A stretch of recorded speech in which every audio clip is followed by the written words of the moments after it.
In the autumn of 1942, only the grim resistance of the Red Army stood between Hitler and the conquest of the city which he sought above all others, Stalingrad.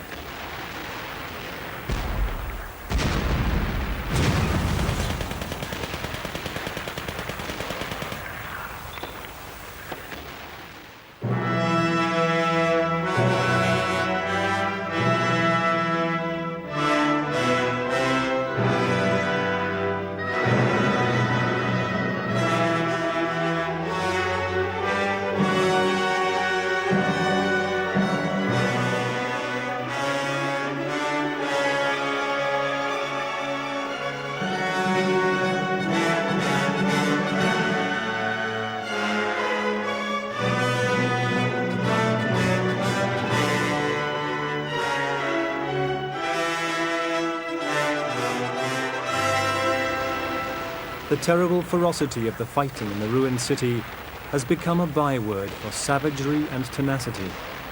But the Germans had almost succeeded in capturing the city without street fighting.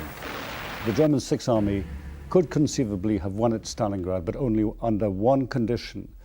That is, before or by September the 13th, 1942, they had managed to encircle outside the city of Stalingrad the two Soviet armies which subsequently defended the city, namely the 62nd Soviet Army and the 64th Soviet Army.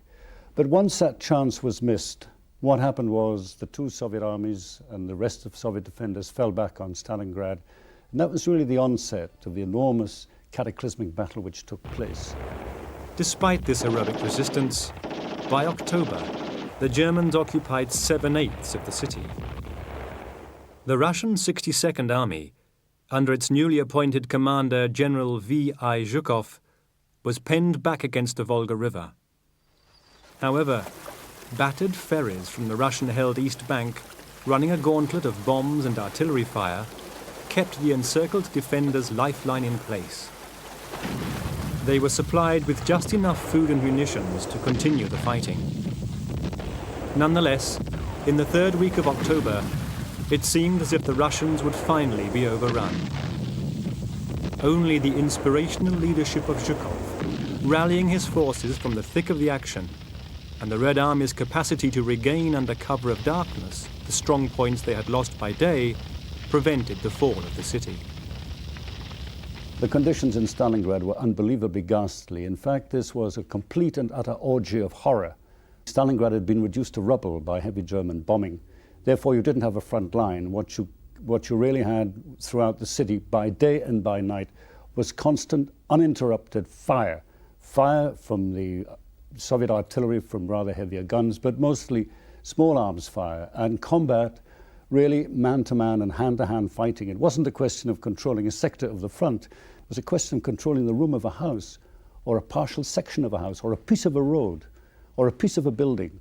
It's generally regarded, I think, as one of the most horrendous battles in the history of the world, both for its ferocity, also for its inhumanity, and also for these conditions which were quite unbelievably nightmarish, and got worse, of course, as the weather got colder.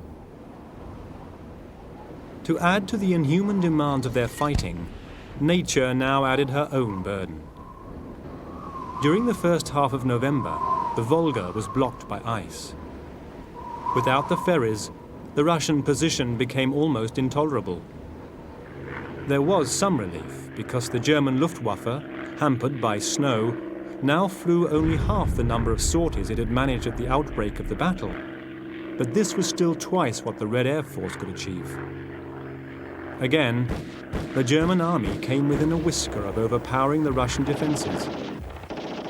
After months of bloody house-to-house fighting of unimaginable horror, a final German attack was planned for November the 18th, but it was already too late.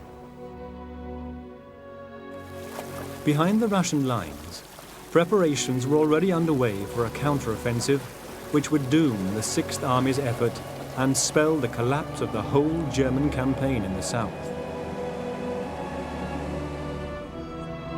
As early as August, the German High Command had warned Hitler of the dangers of advancing Army Group A into the Caucasus, while simultaneously using Army Group B to attempt the capture of Stalingrad.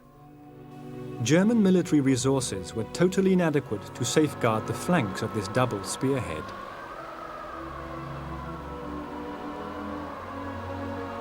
A gap soon developed between groups A and B, which was 200 miles wide and guarded by just a single division. Not only did Hitler ignore the warnings of his generals, which grew more raucous as the campaign developed, but he continuously weakened the flanks of the two groups by siphoning off forces to feed his ongoing obsession with capturing the city named after his deadly rival.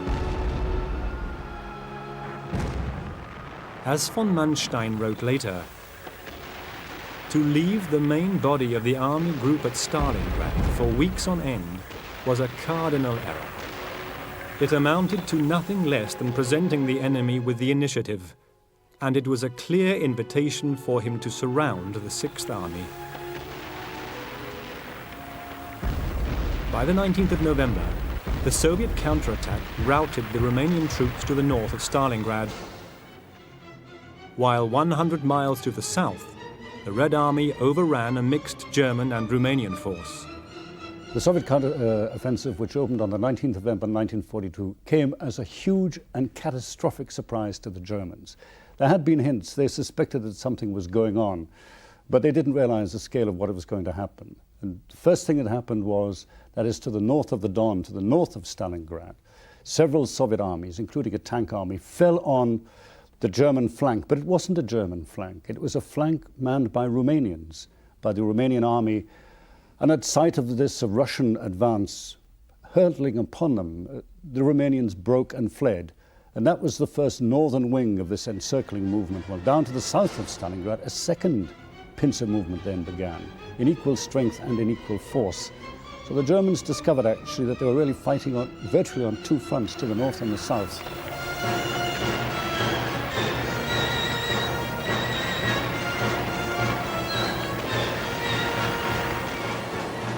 On November the 22nd, the two Russian armies met and Stalingrad was encircled.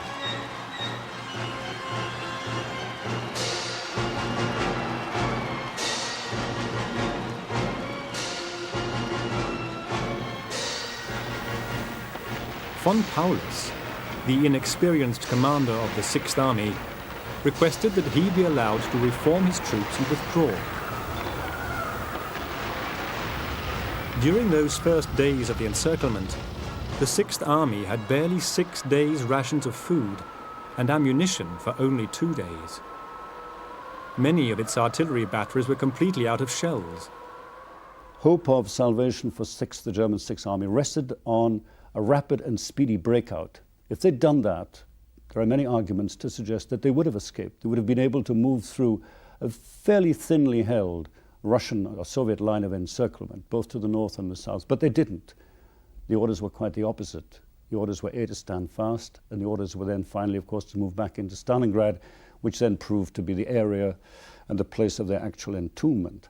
So once that chance was missed, then I think the situation became critical. And this can be proved by looking at the other part. When attempts were made to conduct a large-scale breakthrough operation from outside the Soviet ring, became more and more difficult, and it became finally impossible. So unless the chance had been seized to move fast and move quickly and get out of that encirclement, to get away, then I think Sixth Army was inevitably and inescapably doomed. On the 26th, Hitler delivered a personal message to the beleaguered troops of Stalingrad, ordering them to stand fast and promising to do all in his power to support them.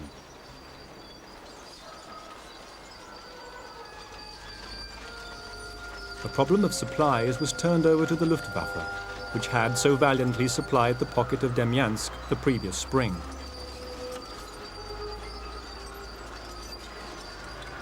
Goering, its commander, was summoned before Hitler and agreed to guarantee 550 tons of supplies per day. Despite the skepticism of the Army Chiefs of Staff, the airlift began on the 25th of November.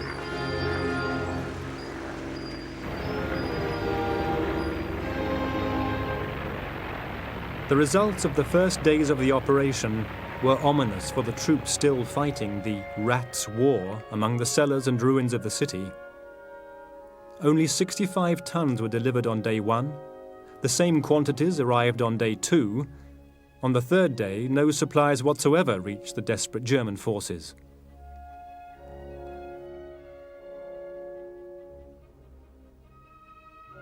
The Luftwaffe had no safe landing grounds in the vicinity of the Sixth Army. As the German perimeter of control around the city shrank under Russian pressure, this situation consistently deteriorated. Thick fogs made flying hazardous, if not impossible. Freezing temperatures meant that aircraft servicing became a tortuous task for the German mechanics.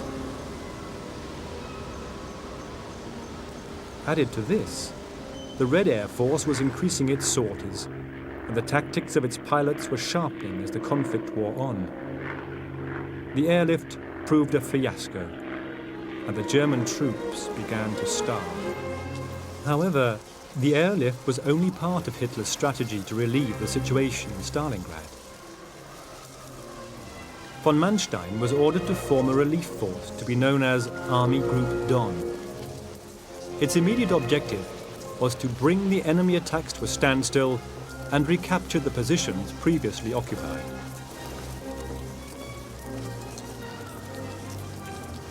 Von Manstein's strategy involved an attack by Army Group Don towards Stalingrad and a breakout westwards by part of the Sixth Army. When both assault forces met, they would provide a corridor through which the remnants of the Sixth Army still engaged in Stalingrad could be withdrawn.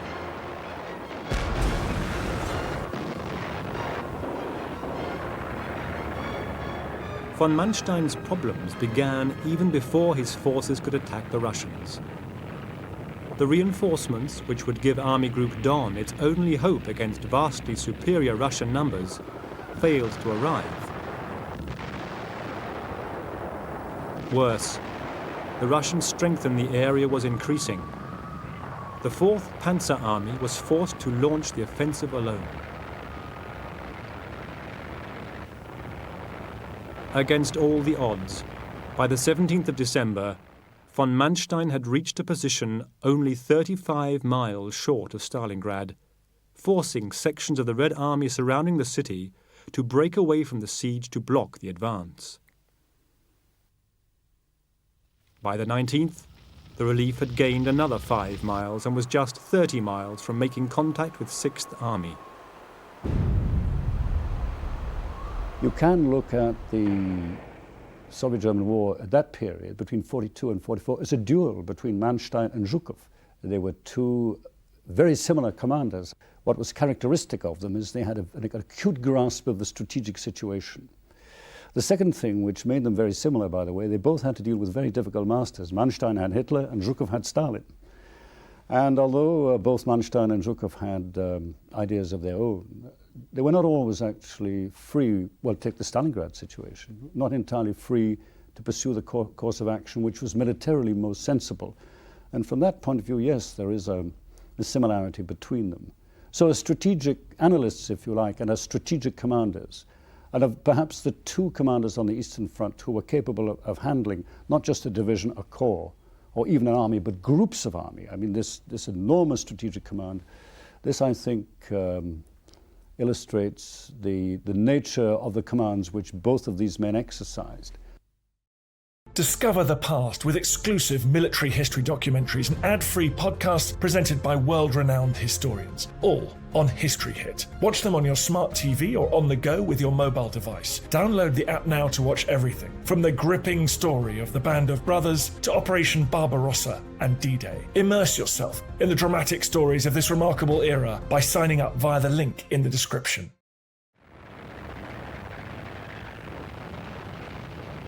Von Manstein urgently requested Hitler to allow the Sixth Army to retreat towards him and bring the Russians under fire from east and west.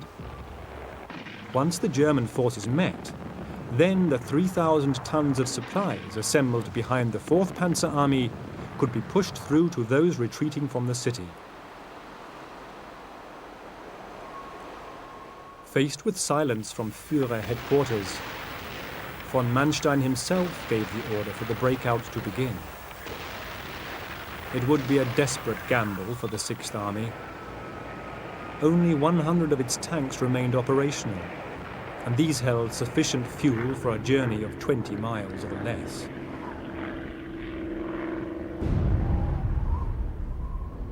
The physical ability of von Paulus' half-starved troops to mount any sort of mobile campaign was also questionable. Faced with these risks, and in possession of previous orders from Hitler to stand firm, von Paulus disobeyed the direct order of von Manstein, his superior officer, and did not attempt to break out.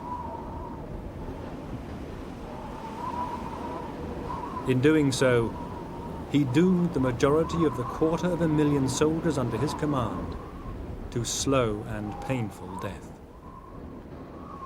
One of the great arguments at the time for the so-called sacrifice of Paulus's Sixth Army in Stalingrad, that in fact it was doing something very noble and very important. In other words, it was actually holding back Soviet forces so they would not be able to advance further and cut off the other German army group which was operating in the Caucasus. In other words, it allowed the German armies which were in the Caucasus time to withdraw, time to fall back, time to escape an even bigger Soviet trap.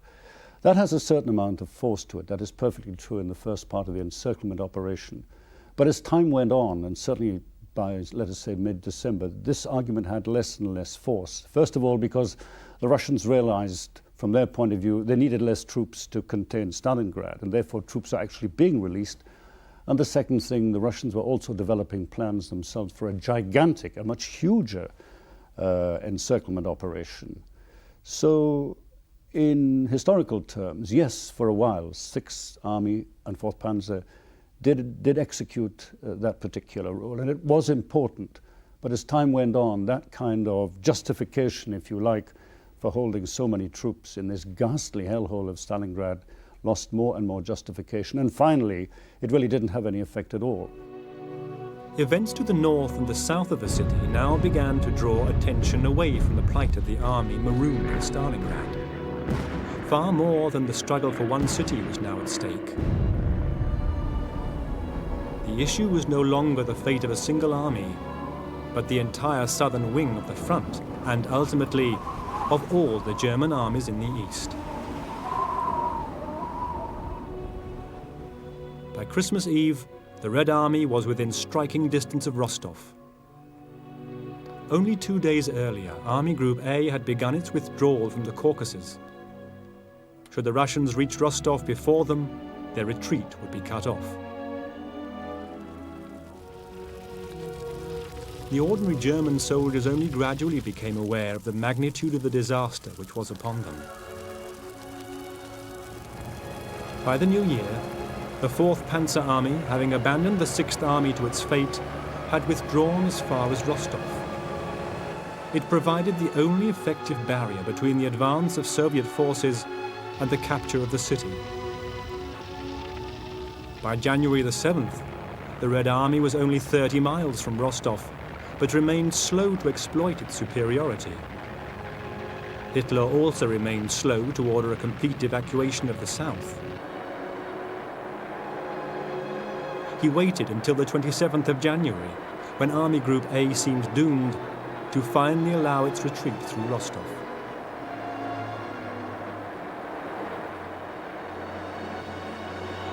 In Stalingrad, the situation of the 6th Army had deteriorated rapidly throughout January.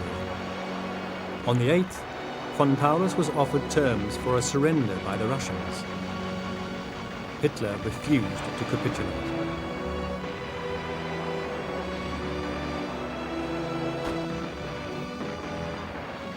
German troops were collapsing from starvation and exhaustion. They were dying of exposure, and some were committing suicide.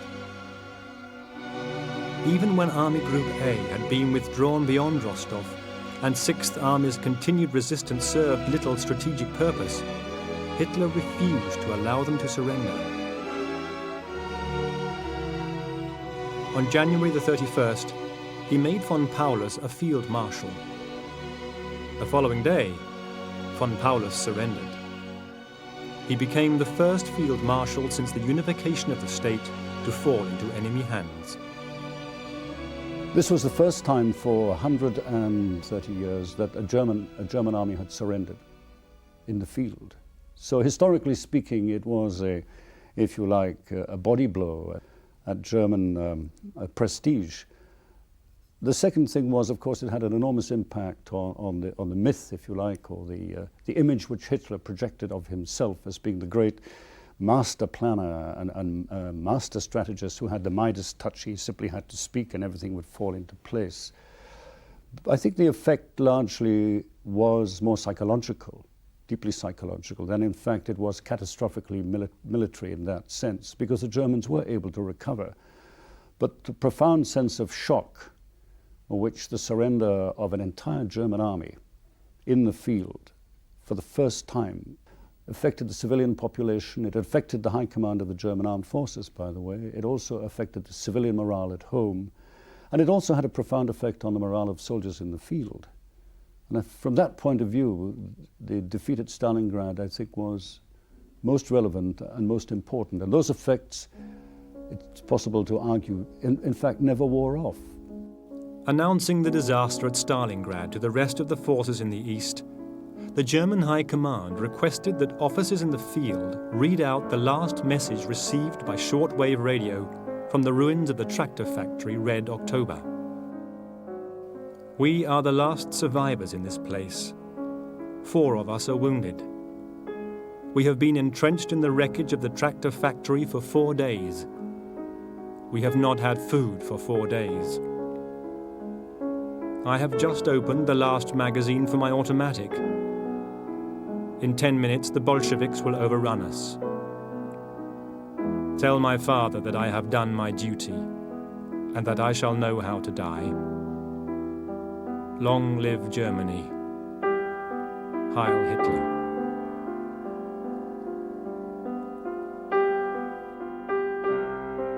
Stalingrad cost the Russians about 800,000 men. But what happened to the Red Army actually at Stalingrad and after Stalingrad? But Stalin gave them a big boost. He did 2 things which were very important. He kicked out the commissars, the political officers. He demoted them.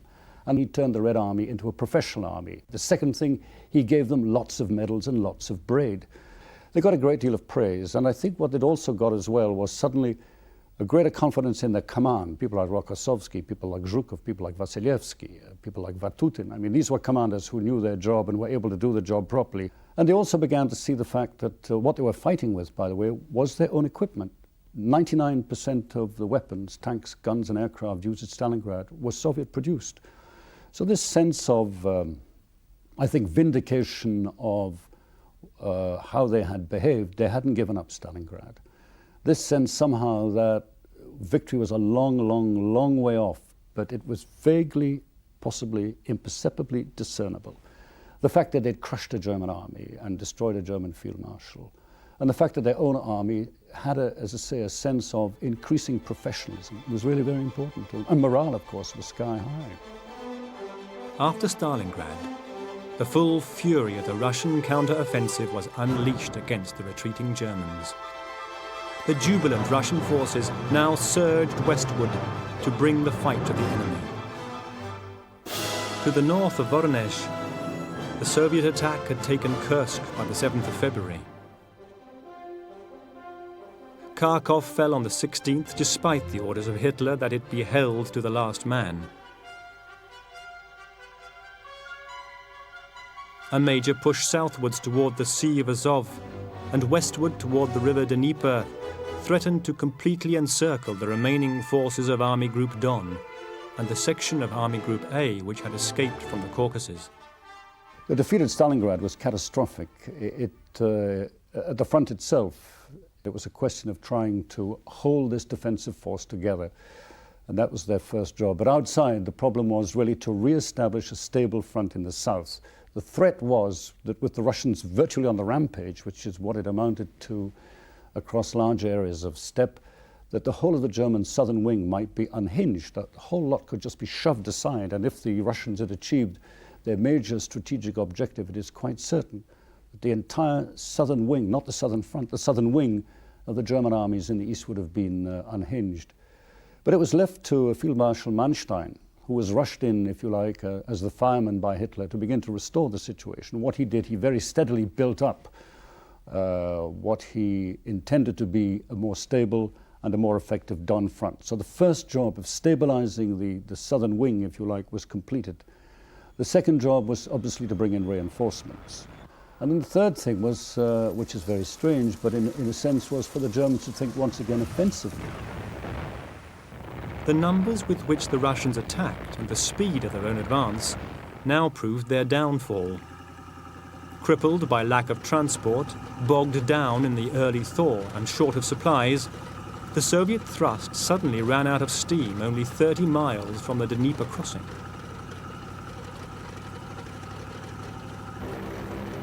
Von Manstein immediately seized this opportunity to methodically chop off the spearheads of the Russian attack and stabilize the German front.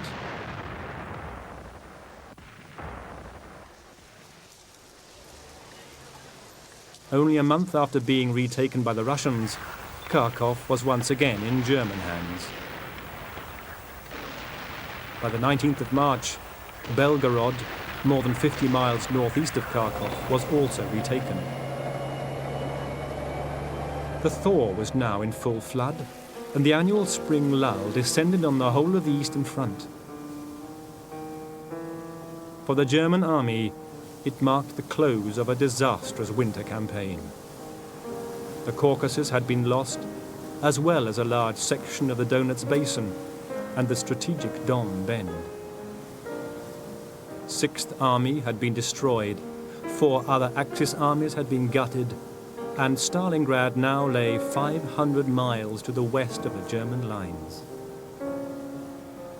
Yet, in the end, the German generals counted themselves lucky that the situation was not far worse.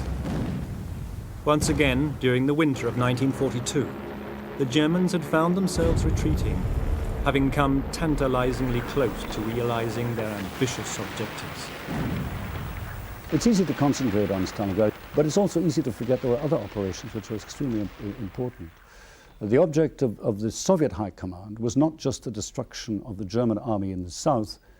The Soviet High Command was also intent in trying to destroy the German army in the center, and also they had this extreme obligation of trying to relieve the pressure on Leningrad in the north. So you've got a very complex situation, as it were, almost a series of concertina relationships. One expands, the other contracts. Yes, it did have some effect. The intensity of the fighting was concentrated certainly in the south in 1942, late 42, 1943.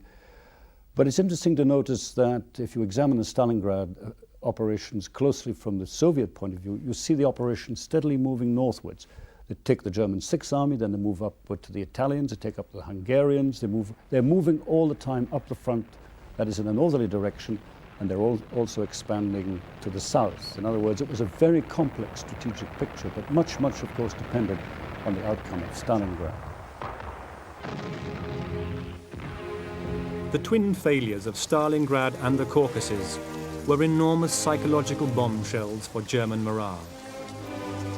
The German army's belief in its own invincibility, dented by the retreat from Moscow, had now completely disintegrated. As supreme warlord, most of the blame for this lay squarely on the shoulders of Adolf Hitler. However, while the military tactics of Hitler were proving increasingly impossible for his generals to stomach, the political blunderings of the brutal and debauched administrators of occupied Russia were presenting them with a problem no less indigestible. For long stretches of the previous year, as many as 24 divisions of the German army had been diverted to attempting to suppress the growing menace of partisan sabotage.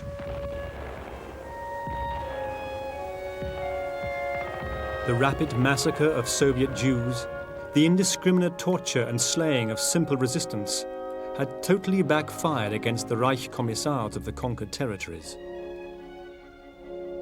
In May of 1942, the first attempt was made to coordinate the disparate bands of partisans which had formed in response to the savage Untermensch policies of the German occupation.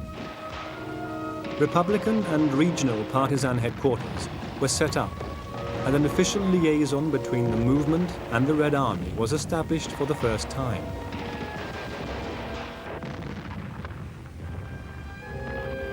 This meant that the activities of the partisans could now be directed against objectives of crucial importance to the overall military strategy.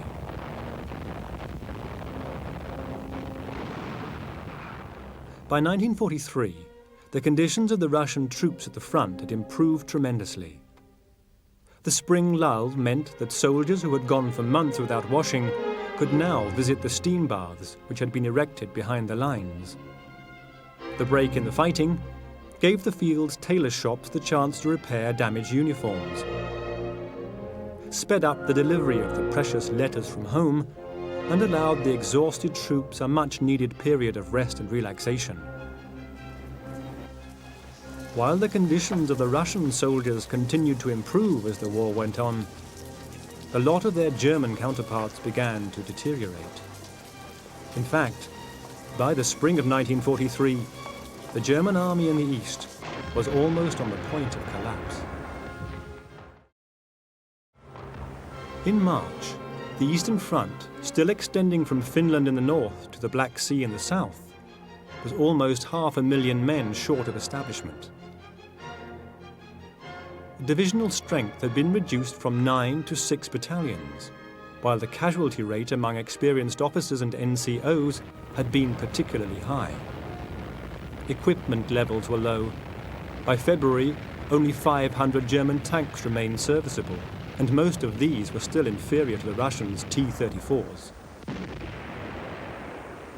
The situation in the panzer brigades became so desperate that Hitler was forced to recall General Heinz Guderian to active service. Guderian, one of the most able and audacious of the panzer leaders, had been dismissed from his command in the winter of 1941, ironically, for withdrawing forces without permission.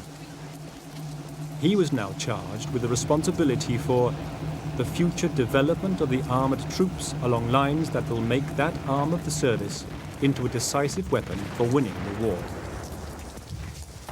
Guderian was encouraged by the continued upswing in the production of Panzer VI Tiger tanks, 56 tons of well-armoured mobile artillery armed with a modification of the devastating 8.8 centimetre anti-aircraft gun. The Tiger boasted a top speed of 23 miles per hour on the road. Combined with the PZKW-5 Panther, the Tiger gave the Germans qualitative parity with the Russians for the first time since the beginning of the war. The Panther, weighing 45 tons, was lighter and more mobile than the Tiger, with a top speed of 34 miles per hour, while its 7.5 centimetre gun possessed considerable penetrative ability.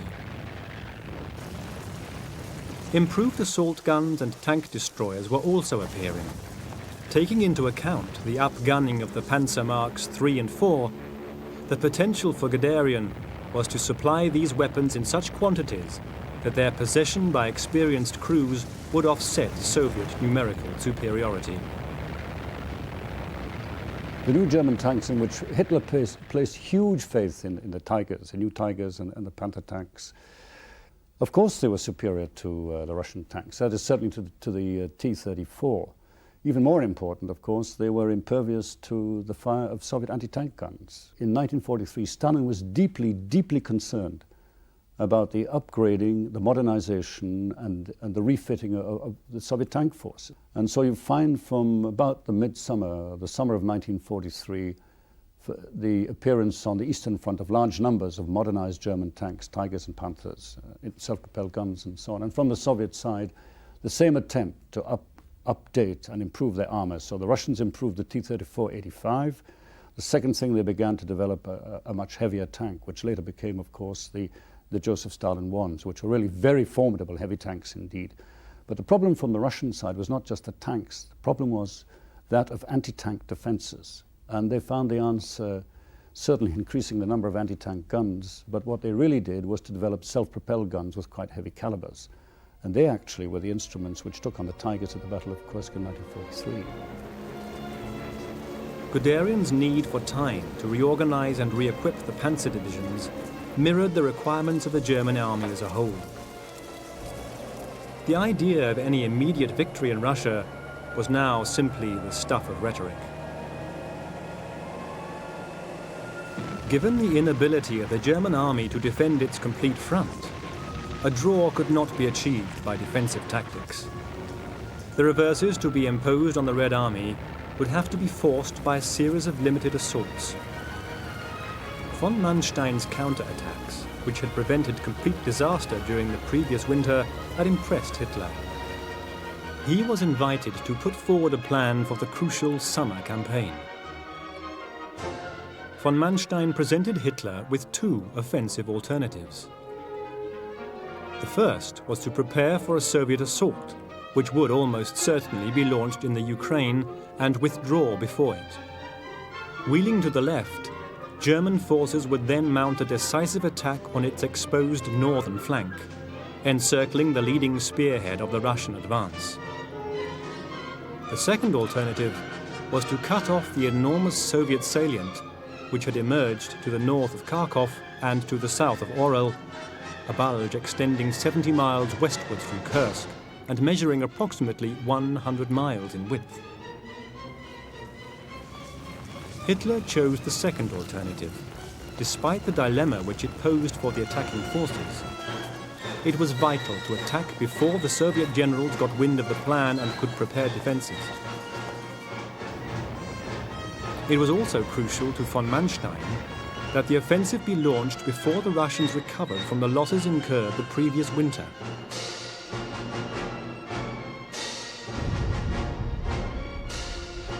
On the other hand, if the attack were to take place in mid-May, as von Manstein insisted, German manpower and equipment might not be sufficient to ensure victory. Hitler's intention certainly was to strike the decisive blow on the Eastern Front. This was to destroy the Red Army completely, to destroy its armored forces, to break through, to take Moscow, and this was to be the final decisive blow on the Eastern Front.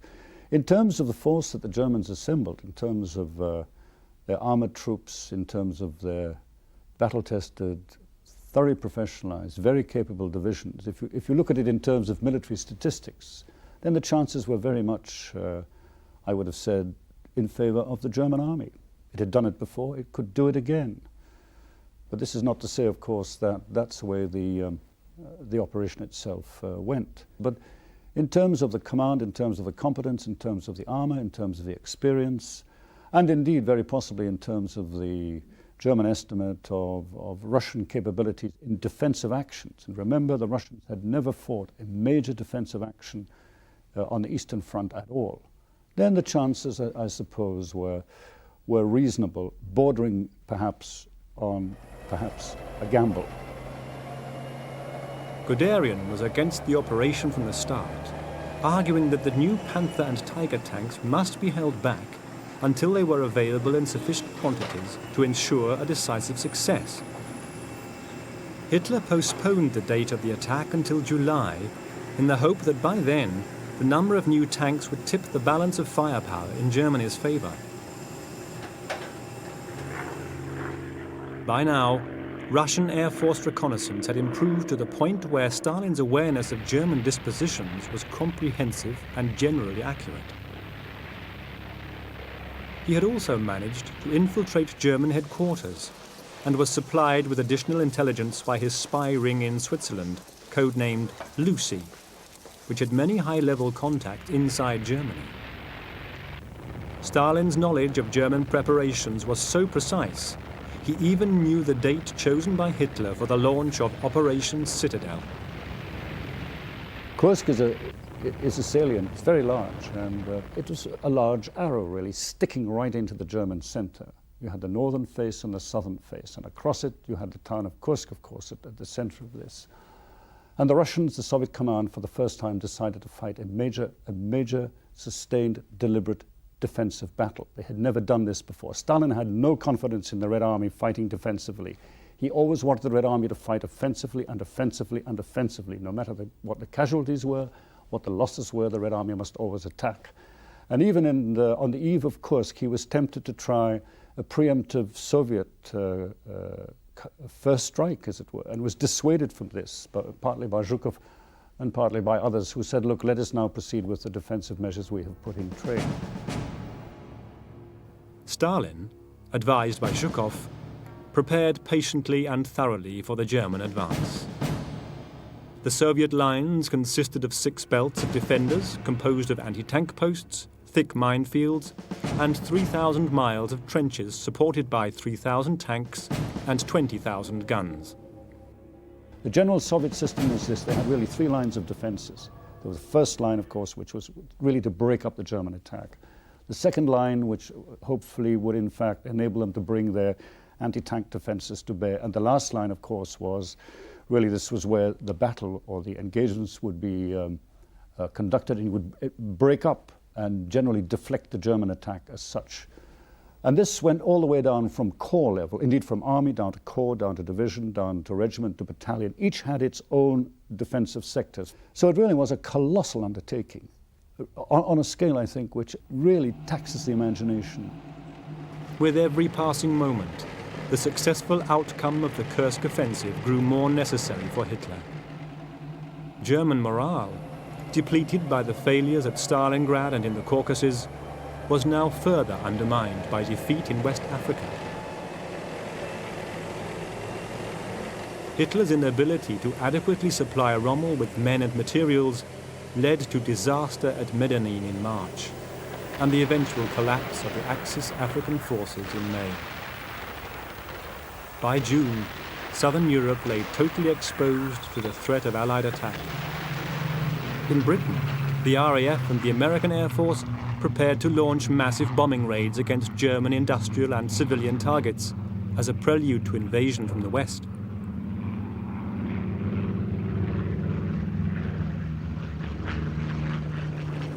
Hitler not only needed a victory at Kursk, he needed victory on a scale which would allow him the breathing space to fend off the enemies which were beginning to close around him. Anything less would prove a catastrophe. On the Russian side, for the first time, the Red Army would be prepared for a major German offensive. It was determined to make the most of its advantage. On July the 5th, 1943, as von Manstein and von Kluge approached the Kursk salient in a classic pincer movement involving 1 million men and 2,700 tanks, the death ride of the panzers was about to commence. Hitler intended that Operation Citadel, the great attack on the Kursk salient in 1943, would be the decisive blow. He'd argued in 1941 that the Red Army was destroyed, which it wasn't. He argued again in 1942 that the Red Army was destroyed, which it wasn't, by the way. Here in 1943, Hitler was determined to deliver the coup de grace. This is what it was to be. It was to be the largest armored operations in world history, a gigantic assembly of tanks and guns and aircraft and assault troops.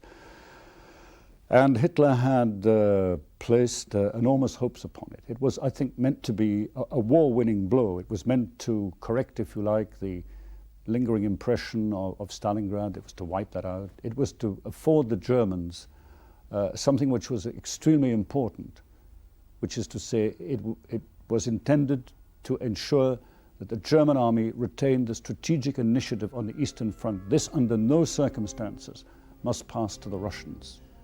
Adolf Hitler was fully aware of the absolute necessity of success at Kursk. But when the roaring waves of German armor crashed into the salient in July 1943, the attack which the German army was about to unleash was already doomed to fail. The essence of von Manstein's strategy for the battle had been to exploit the mobility and tactical superiority of the German panzer units. Instead, the German tanks drove confidently towards a grinding war of attrition, where the advantage lay squarely with the defenders. The effectiveness of a Russian defense limited the progress of von Kluge's 9th Army to an advance of some 6 miles. It was then ground to a halt by Rokossovsky's central front to the north of the Kursk salient. In the south, Von Manstein's 4th Panzer Army advanced 25 miles by the 10th of July and threatened to penetrate the Voronezh front under Marshal Batutin. Reserves from the Steppes front had to be pumped into the battle to bolster the salient's defenders and prevent the 4th Panzer from breaking through into open country. The Germans had fallen into Zhukov's cunningly prepared trap. As Guderian acknowledged, by the failure of Citadel, we had suffered a decisive defeat. The armoured formations, reformed and re-equipped with much effort, had lost heavily in both manpower and equipment, and would now be unemployable for a long time to come. There was the real prospect that they would never be rehabilitated in time to defend the Eastern Front. From now on, the Russians were in undisputed possession of the initiative. In the Battle of Kursk, although it's a ghastly affair, what really staggered the German commander was the speed with which the Russians moved from the defensive to the counteroffensive, on a very large scale, by the way. It was only a matter of about 4 days after the German defeat that Konev's reserve steppe front was changed and was moving into action. So from every point of view, from defensive preparation to the actual conduct of the battle, and indeed the subsequent move to the counteroffensive, was really quite an astonishing undertaking.